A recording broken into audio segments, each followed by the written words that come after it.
We welcomed an Australian cattle dog into our lives just before Thanksgiving of 2022. When we loaded the 11-week-old dog into our car, her striking black and gray markings lent themselves to a few name choices.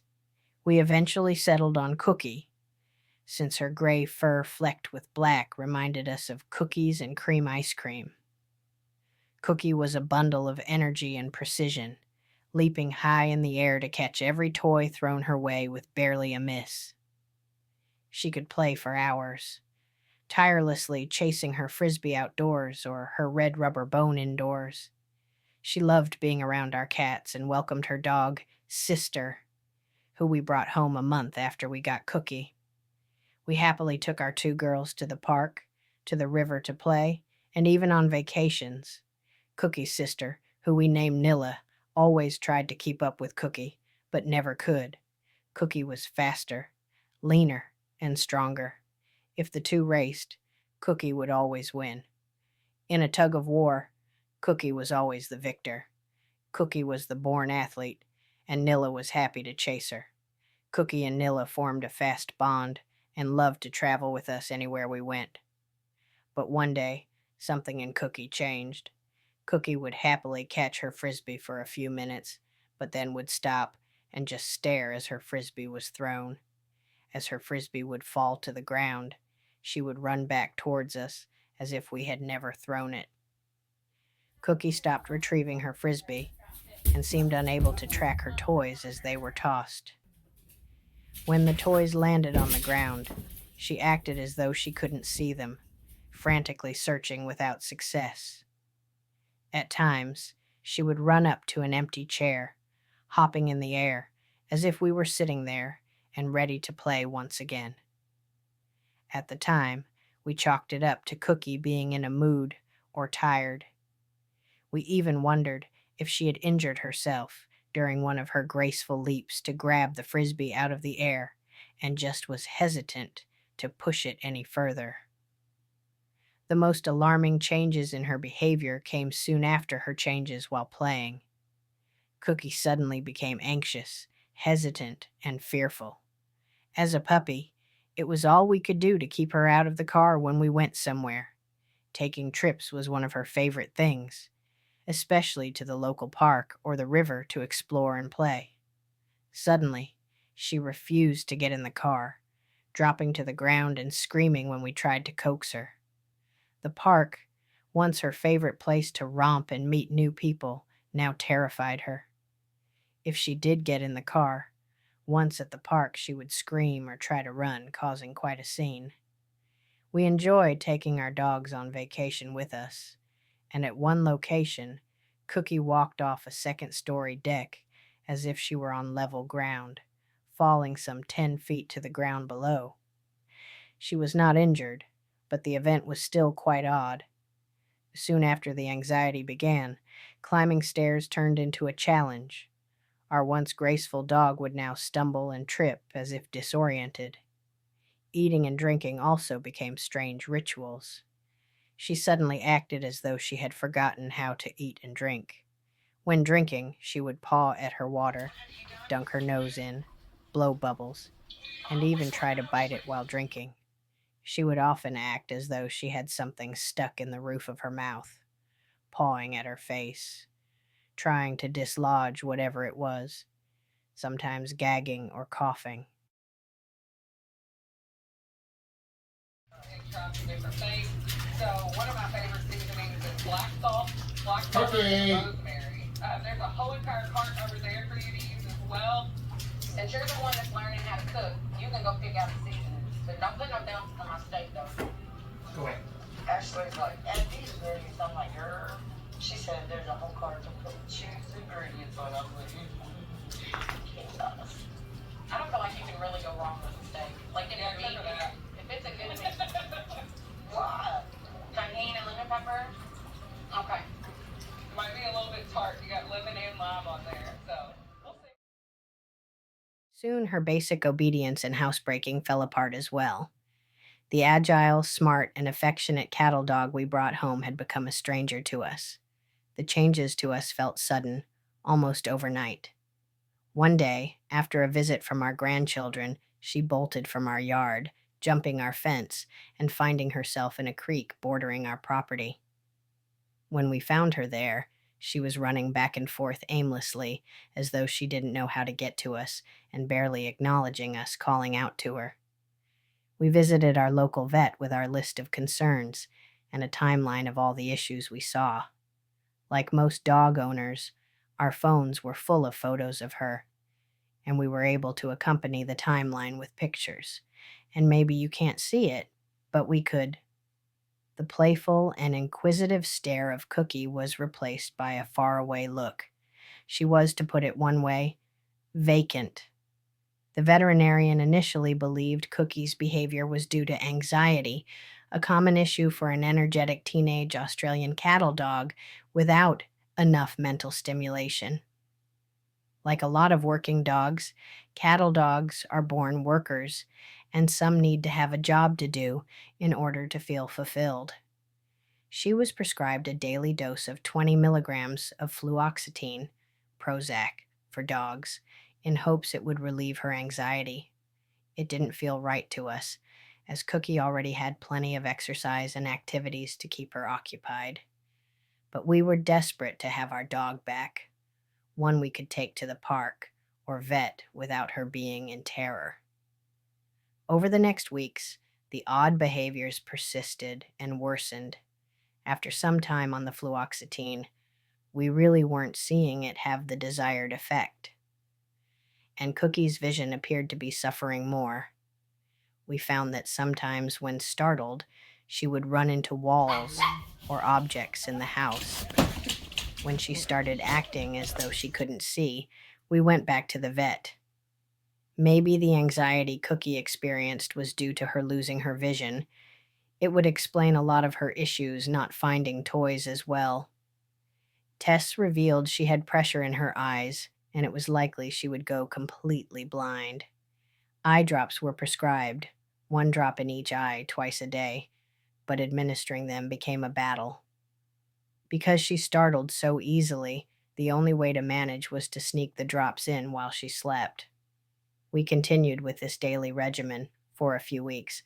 By this time, she had been on fluoxetine for around 4 months. Our vet cautioned us that they lacked the equipment to fully scan Cookie's eyes to determine what was really going on with them.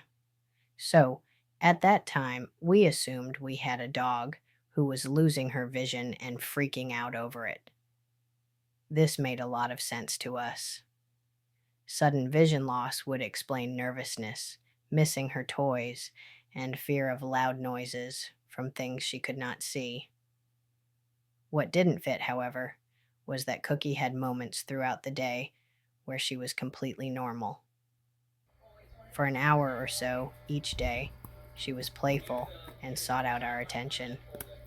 She could sprint into a room at full speed and pounce directly onto a tennis ball, something a blind dog just wouldn't be able to do. We thought that maybe the eye drops were helping, and that the fluoxetine was slowly taking effect, and we hoped that the hour per day would become 2, then 3. Then at some point, maybe she would return to a normal life. We had the conversation about the possibility of her going blind. We knew that it would be a challenge to live with a blind dog, but were willing to accommodate her in any way she needed. As we hoped things would return to normal, we cleaned up her messes, spoon-fed her dinner, gave her the fluoxetine, and snuck in her eye drops while she slept. But one morning, Cookie had a focal seizure. She was spinning and yelping, snapping at the air, and running around. The event lasted for an hour or so.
She abandoned her nightly ritual of entering our bedroom and climbing in our bed, instead deciding to sleep in a recliner in our living room. If you tried to coax her into the room, she cowered in fear. She was slowly isolating herself from us. Cookie began trembling at everyday noises. She would stand frozen at the door, too scared to come in or go out. Her interactions with our cats or her sister became infrequent or unpleasant. She would often act as if their presence startled her.